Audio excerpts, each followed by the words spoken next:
munaasabadan oo ahayd mid lagu daahfurayay xarunta cusub ee kaydka buugaagta naadiga akhriska iyo qoraalka ee Cali Sugulle taasi oo ay ka qayb qaateen dalada dhalinyarada Soomaaliland ee Soonyo ururka Odaawo iyo waliba dawladda hoose ee degmada Oodweyne waxaana ugu horeyntii halkaasi ka hadlay duqa degmada Oodweyne Cabdixakiin Nuur Muuse oo isagu ku deeqay xaruntan cusub ee maanta loo furay naadiga akhriska iyo qoraalka farxad waxa noo ah waa aniga khaasatan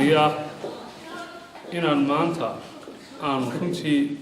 bixino wax faa'iido badan gobolka iyo degmada ugu jira oo ah in dhalinyarada gobolka Daadmareed ay helaan xarun ama madal ay ku soo bandhigaan hibadooda waxaan maanta bixinayaa ku wareejinayaa naadiga akhriska Dun Carbeed guridan iyo laba xafiis waliba gaar u yeelo doonaan xafiiska maamulka iyo howlka muxuu ahaa akhriska iyo xafiiska kale waashmaanka waxaan kaloo balan qaaday inaan bixiyo waashmaanka iyo kiliinisada oo runtii ay noqoto meel kiliiniga gudoomiyaha naadiga akhriska ee halkaraan Burco Maxamed Haykal oo isaguna naadiga akhriska ee Cali Sugulle ugu deeqay buugaag ay kaga qayb qaadanayaan maktabadan cusub iyo aqoon-yahan tiro badan oo halkaasi ka hadlay ayaa waxa hadaladoodii ka mid ahaa buugtan yar ee kooban aan maanta idin keenay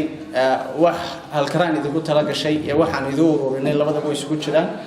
waana wajigii saxda ah ayaan ka geysan jirnay in adiga kasta gobolada laga furo waxa la unkay dhalinyaradaas ay garteen in ay idinku ka dhaweysaan nidaamka wanaagsan qoriisu dhiibka ay la sheegayna waa ka horumarka ku gaadhisaan 12 gudoomiyaha halkaraan mala soo maray oo qaarkood mala imka xiyal xukuumadda ka hayaan kii ugu dambeeyay anigu ahaa qof walbana meel uu soo gaarsiiyaa qofkaasina dhaxal buu noqotay runtii wax lagu xasuustay uu noqotaa way idin mahad celinaynaa na soo booqdo aan idin leenahay marar fara badan maktabadii Cali Sugulle tuurtu kuma sideen inay noqoto bal dooriya ay horumar samayso cid ka faa'iideysan oo dhalinyarada marka leeyahay naadiga akhriska qoraalka wax kala maaha in jahliga aynu ka xorowno waa qodobka koowaad inaynu ku soo bandhigno talentkeena awoodeena iyo aqoonteena ugu jirta aynu ka faa'iideysana baan leeyahay aynu gacmaha isqabsano xaruntanna waa xarun dhammaan dhalinyarta iyo waxgaradka iyo dadka wax qora iyo dadka wax akhriyaba ufran waana soo dhaweynaa dhalinyar ahaan reer Oodweyne dhamaantii waxaynu ballamay inaynu kor u qaadno akhriska iyo qoraalka si runtii jiilkeena soo kacaya ay u gaadhaan horumar la taaban karo runtii bulshooyinka caalamka inta ugu badan waxa la isku dhaafo waa akhriska iyo qoraalka cid kastaaba cid ay ka akhrisay ka qoraal badan tahay ka horumar iyo dadaal badan tahay markii Nabi Maxamed alayhi salaatu wasalaam uu ku soo degay waxyi awaamir fara badan oo la siiyay wax lagu horeysay akhri iqra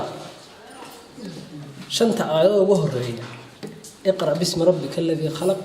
خلق الإنسان من علق اقرأ وربك الأكرم الذي علم بالقلم علم الإنسان ما لم يعلم شنت آيات وهرية قرآن وشنت آيات وهرية سودي إرجع أخرس كل ما تشير بكوي إرجع علم ونصدق تشير بكوي إرجع قلم كنا هل تشير بكوي معناه حويان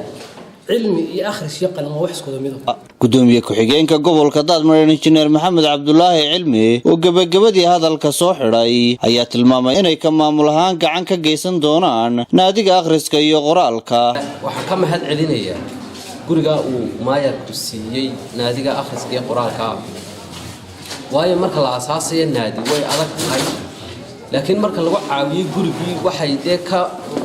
ka baxsanayaan kiradii iyo wixii dhacaysay aad iyo aadna waxaan uga mahad celinayaa guriga la siiyay waxaan leeyahay hawsha kale anagu ka maamul ahaan qaybteeda waa qaadanayna haddii alla horana waan uga qayb qaadanay laakiin shakhsi ahaan